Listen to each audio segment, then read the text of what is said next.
Hey, babe. So, the message of today's reading was the Justice card. I recorded this reading, and then when I went to go press stop, I realized it never started recording. So, we're going to go through this again. Bear with me. The first card that came out was the Justice card. And while I was shuffling, the words that came to me were stand firm in your boundaries, okay?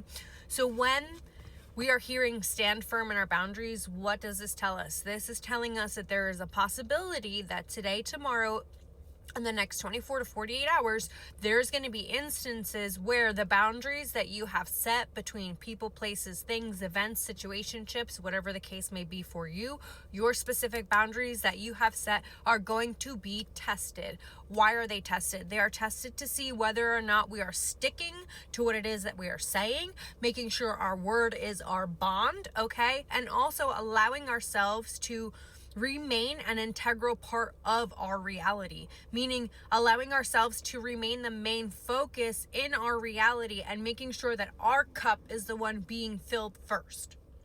Okay, so first and foremost, stand firm on your boundaries today. What flew out? Underneath, we've got,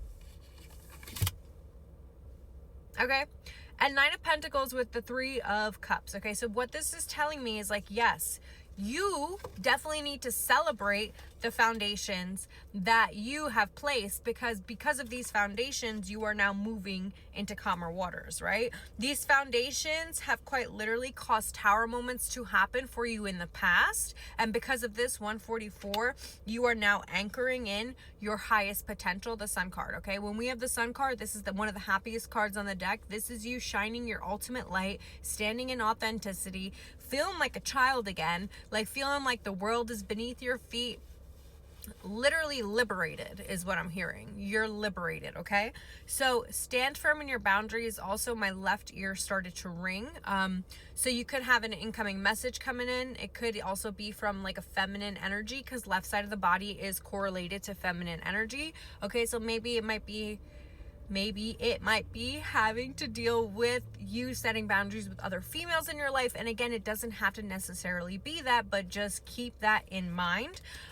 Another thing that's coming through is these wounds could be tied to a lot of the females in your family. Okay, so you might be the one that has decided, you know what, I'm stepping up, showing up and showing out, and we're no longer doing this anymore. This is the new path. This is the new foundation that we are stepping forward with, and that's what it's going to be. Okay. So, anything else, Holy Spirit? Allow yourself to be in this energy. Allow yourself the commitment to your goals. Allow yourself to commit to yourself fully in the ways in which you've committed to others. It's now time for you to bring and bridge that commitment back to yourself, okay? 315 on the timer as I am saying that.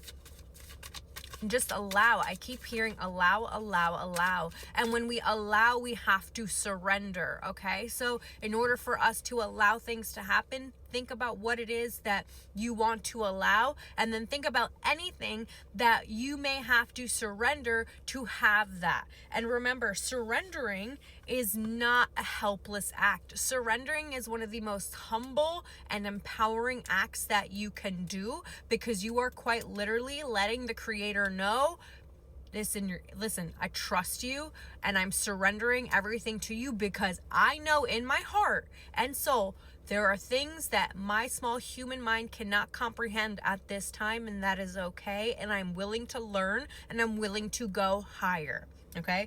You must always be willing to go higher. And anytime we are not willing to go higher, we will be cycled back around to see where it is that we are still holding on to those said belief systems, projections, thought patterns, all the things, attachments, whatever you want to call it.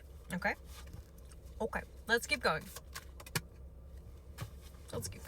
All right, so as soon as I said let's keep going, Two of Pentacles. So what is this telling us? This is a balancing act that is taking place, okay? I'm also being drawn to put an infinity sign in between, okay? This is also us recognizing the mirrored potential of this reality. This is also recognizing as we balance things internally within ourselves, then yes, the external world is then reflected in that balance. 4, 5, 6 on the timer, okay? So this is a constant balancing act that needs to take place. 505. If there is something that is out of balance, it's simply a messenger for you to let you know, hey, by the way, honey bear, might be a tower moment coming in, but guess what? This is something for you to walk away from so that you can have reciprocity, so that you can finally be done. 10 of Swords is like transformation to the fullest, okay? This is this person taking all the swords that were meant to kill them. And I don't know if you can see, where's that butterfly? There's that butterfly over there. That's the transformation that happens, right? From the death of this old cycle, okay? So as this old cycle is falling away, allow yourself to continue to balance anything that is coming through, which is calling you or asking you to balance it, okay? All right. I love you guys so much. If you have any questions, by all means, reach out to me always. Okay. I am starting a Soul Path 9-week life coaching series. It's very intensive. It's 18 sessions total for 9 weeks. You get 9 one-on-one sessions and 9 group sessions. Registration does end December 1st. I'm only accepting 5 people at a time because of how intensive my programs are. Okay, so this is again for people who are seriously ready to have significant transformations happen within their life. And these is for people who are seriously ready to start new and to be done with all the old stuff. Okay, done with all the drama, done with all the chaos, done with all the detriment, done with all the distortion. All right, so I'm here for you when you are ready. Just remember, registration ends December 1st, okay? Reach out to me specifically. I will not be reaching out to anybody. Please do not fall for anybody who solicits readings from me saying that I have a reading for you. I will never reach out to you ever, ever, ever. All of my clients know that. They all reach out to me and then we discuss how to move forward. Okay? I love you because everybody has free will. That's why we don't do that. And if this person, or if there is a specific person that is reaching out to you for services like that, trust and know that usually it is a scam, okay? Because real energy workers, real people who respect the spiritual world and the spiritual community and understand free will and the whole purpose of this incarnation will never reach out to you telling you that they have a message. It's creepy. Okay? I love you. Have a great day. Bye.